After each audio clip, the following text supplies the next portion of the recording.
मकराना साहब हमारे साथ जुड़ गए हैं, बहुत बहुत स्वागत है मकराना साहब आपका। थोड़ा सा लेट हो गए आप। मेरा सीधा सवाल आपसे है, सवाल आप पर उठाया जा रहा है, सवाल करनी सेना पर उठाया जा रहा है कि शांतिपूर्ण विरोध प्रदर्शन का परमिशन ली थी और उसके बाद वो हिंसक हो गया और इसके पीछे एक साजिश थी, षड्यंत्र के तहत हमला किया गया और आपके इस हमले ने, आपके इस हिंसक प्रदर्शन ने एक नई सियासत की जमीन खड़ी कर दी, एक नया आधार तैयार कर दिया।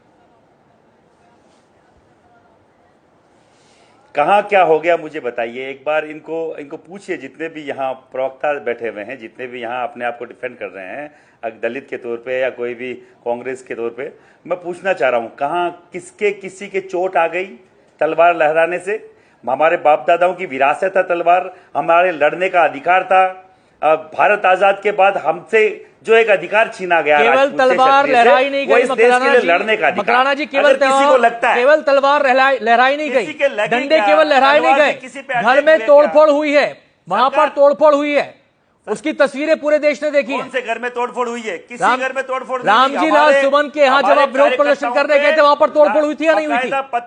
पत्थर मारे गए, ईंटें मारी गई। नहीं, कोई भी तोड़फोड़ नहीं हुई। आप बताइए मुझे, उनका गेट टूटा है क्या? एक भी कोई कुछ वहां से हला है क्या? कुछ भी नहीं हुआ है।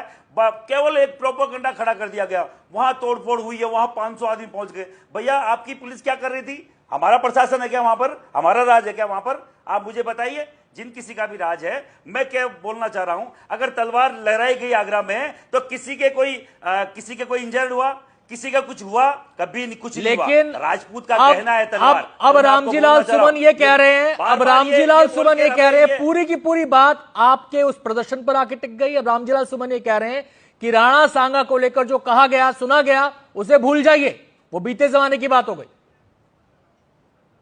क्यों भूल जाइए? क्यों कुछ भी बोल के भूल जाए हम लोग?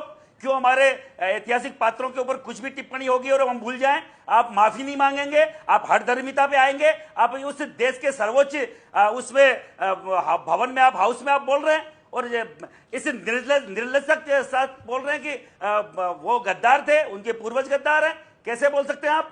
आपको ये हक किसने दिया? नीति निर्धारण जहां तय होता है, जहां लो तय होता है इस देश को चलाने के लिए, वहां उस स्थान पर जाके आप ये इस तरीके की बात कर रहे हैं। आता हूं सर, आपके पास आता हूं। महिपाल जी आपके पास आता हूं। मुझे दूसरे गेस्ट के पास भी जाना है। प्रदीप भाटी जी, प्रवक्ता समाजवादी पार्टी, हमारे साथ जुड़ गए हैं। प्रदीप जी बहुत बहुत स्वागत है आपका। क्या ये माना जाए, अखिलेश जी का जो आज का आगरा दौरा था, 27 की तैयारी के मद्देनजर इसको देखा जाए, क्या ये माना जाए कि राणा सांगा का विवाद अब पीछे छूट गया? अब जो है जातियों को लेकर जो चुनावी राजनीति होती है, फोकस पूरा पार्टी का उस पर चला गया। क्या यह माना जाए कि दलितों के बहाने वो आगे की सियासत को साध रहे हैं? धन्यवाद रंजन जी। देखिए, जो सियासत आप देख पा रहे हैं पिछले कुछ दिनों से, पहली बात तो किसी ने भारतीय जनता पार्टी के लिए अगर किसी ने गद्दार कहा हो तो उसको कोई भी अपने ऊपर ना ले। ये बहुत साफ बात कही गई है और उसके अंदर तुम मतलब भारतीय जनता पार्टी और इससे ज्यादा कुछ नहीं। और जो भारतीय जनता पार्टी और भारतीय जनता पार्टी के साथ मिले जुले लोग हैं, सिर्फ उनके अलावा किसी और को कोई दिक्कत नहीं है। दूसरी बात माननीय अखिलेश यादव जी ने बहुत साफ कहा कि जो भी पिछली बातें हैं उनको छोड़ के हम आगे बढ़ते हैं, आगे विकास की बात करते हैं। महिपाल जी अपनी बात करिएगा, आपसे रिएक्शन लेंगे। पहले प्रदीप भाटी अपनी बात पूरी कर ले। पहले प्रदीप भाटी अपनी बात पूरी। जब आपकी टर्न है आप बोल लीजिएगा, आपने भरपूर बोल लिया। दूसरी बात आप ही कर रहे थे अभी कि किस तरह से आपने माननीय सांसद के घर के ऊपर गाड़ियां वहां पे तोड़ी गई, वहां पे उनके घर के बाहर गमले तोड़े गए। आप इतनी बड़ी मात्रा में इतने सारे लोग क्यों इकट्ठा हुए उनके घर में? कोई आप शांतिपूर्ण प्रदर्शन इस तरह से होता है कि आप आपके सांसद महोदय के बेटे वहां 1000 आदमियों के साथ 500 गुंडों के साथ वहां बकायदा वो वीडियो वायरल है। वो बोल रहे हैं कि भैया मेरे पिताजी देख लेंगे, यहाँ कोई भी आए तो हम लोग 2-2 हाथ करने को तैयार हैं। आपके सांसद महोदय क्या जनप्रतिनिधि नहीं है क्या? आपके सांसद महोदय क्या जनप्रतिनिधि नहीं है क्या? आपके किसी एमपी चुनाव में आपके राष्ट्रीय अध्यक्ष जी बार-बार राजपूत समाज को बोल रहे थे रघुकुल सदा चली आई, प्राण जाए पर वचन न जाए।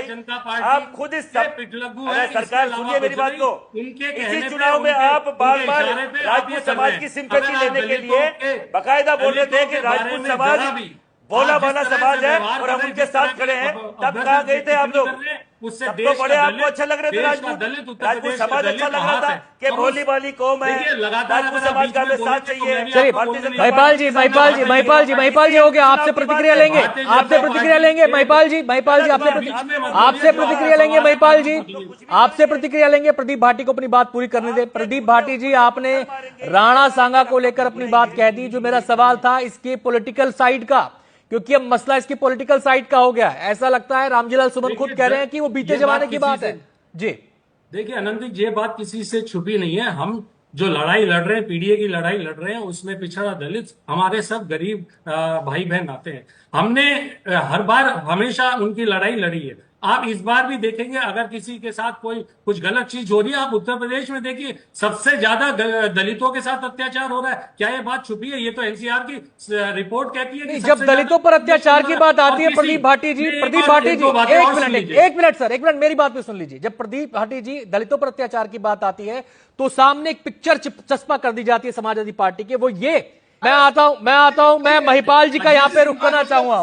महिपाल जी, अब ये लड़ाई पॉलिटिकल रंग ले चुकी है। अब ये मसला केवल राणा सांगा तक सीमित नहीं है, बिल्कुल क्लियर है, बिल्कुल क्लियर है। इस पॉलिटिकल लड़ाई में क्या आपको लगता है कि जो इशू आपने उठाया था वो पीछे रह गया? क्या आपको लगता है कि आपको पॉलिटिकली आगे बढ़ना पड़ेगा, किसी पार्टी के साथ स्टैंड करना पड़ेगा? उस बात पर मैं आपको बता दूं कि यूपी में अगर बात आती है सवर्णों की तो करीब 19% है और राजपूत केवल 5% है। क्या यही वजह है? देखिए, ऐसा मैं आपको सीधा सा बता दूं, अभी सभी जो लोग हैं उनको मैंने सुना है और मैं आशा करता हूं सब भी सुनेंगे।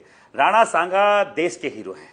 बात चल रही है राणा सांगा पे। राणा सांगा पे सदन में खड़े होके एक रामजीलाल सुमन बोलते हैं कि राणा सांगा गद्दार है, उनके वंशज गद्दार हैं। हम बात कर रहे हैं उन पे, उसके ऊपर सीधी उनके ऊपर कार्रवाई होनी चाहिए। सदन में जो लॉ बनना चाहिए, जहां पे ये इस तरीके की बकवास चल रही है, जहां नीति निर्धारण का काम होना चाहिए, वहां पे इस तरीके की बकवास चल रही है। बात उसकी कोई नहीं कर रहा है। बात कर रहा है दलित की, बात कर रहा है घोड़ी चढ़ने की, बात कर रहा है कोई मनरेगा की। ये बातें नहीं होनी चाहिए। बात होनी चाहिए कि अगर कोई ऐतिहासिक पात्र चाहे किसी भी जाति का हो, उसके ऊपर कोई अगर गलत टिप्पणी करता है, इस देश का संविधान बकायदा उसमें कुछ न कुछ अमिटमेंट आना चाहिए, उसमें संशोधन होना चाहिए कि किसी भी जाति बिरादरी के ऐतिहासिक पात्र के ऊपर अगर कोई भी तुच्छ व्यक्ति टिप्पणी करे, उस पर बकायदा कानून बने, उसके खिलाफ मुकदमा दर्ज हो और उसके खिलाफ बकायदा कानून होना चाहिए। और हम बात कर रहे हैं किसकी कि क्या है क्या नहीं है, ये बातें तो 70 साल से आप लोग कर रहे हैं।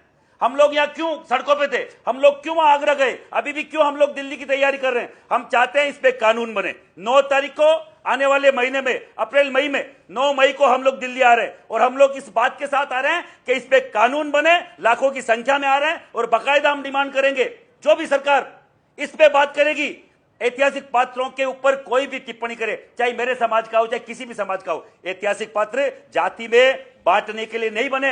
आप क्षत्रिय की बात करते हैं कि महाराणा प्रताप क्षत्रिय थे। क्या भारत के लिए लड़ाई लड़ी उन्होंने? क्या क्षत्रिय जाति के लिए लड़ी? महिपाल जी, दलित नहीं थे? आपकी बात हो गई, आपने अपनी बात कह दी। प्रदीप भाटी जी कुछ कहना चाह रहे हैं। प्रदीप जी एक सवाल। सर, आपने सबको समय दिया। चलिए अपनी बात पूरी कर लीजिए। आपने सबको समय दिया, मैं भी बोलना चाह रहा हूं और पूरा देश सुने इसको। ये गलत बात है और ये जो हर कोई आके कुछ भी बोल रहा है कि दलितों के सम्मान, हम दलितों की इज्जत करते हैं सरकार, हमें हर एक जाति की इज्जत करते हैं। दलित क्या महाराणा प्रताप के साथ नहीं लड़े? भील और मीणा नहीं लड़े? भील और मीणा महाराणा प्रताप को बकायदा बच्चा बोलते थे, खुद का बेटा मानते थे। क्या वो उनके साथ नहीं थे? ये सब जातियां सब साथ लड़ी सरकार, पर केवल बांट दिया गया क्योंकि योगी बाबा वहां, योगी बाबा भैया योगी है और राजपूत समाज से मुझे लगता नहीं उनका कोई लेन देन है। अगर होता तो मेरे राजपूत समाज के युवाओं पे लाठीचार्ज नहीं होती। कंधे टूट गए, हाथ टूट गए, रोड डल गई, लोगों के बच्चों को मारा, 16-16 साल के बच्चों को भगा के मारा है। ये बोल रहे हैं हम पे अटैक किया। अरे अटैक ऊपर से हुआ था, लाठी पत्थर ऊपर से बरसाए गए थे। 500-700 लोग ऑलरेडी रामजीलाल सुमन के घर पे गुंडे बिठा के रखे। आखिरी के 3-4 मिनट रह गए हैं। महिपाल जी, मेरी रिक्वेस्ट है, अब मेरी कोशिश है कि सबको शामिल कर लिया जाए, कि रिएक्शन सबका हो जाए। प्रदीप भाटी जी एक बात यहाँ पर उठाई है और वो बात जाति में बांटना, वो बात महिपाल जी ने ये कही है कि एक ऐसा कानून बने जिसमें किस किस्म की विवादित टिप्पणियों का कोई स्कोप ही ना बचे। क्या आप इससे सहमत हैं? जाति बिरादरी का व्यक्ति हो, दिल्ली आई, अपनी बात रखिए, सबके सामने एक लक्ष्मण रेखा होनी चाहिए। हम संविधान से चलने वाले लोग। सबसे पहले तो मैं इस बात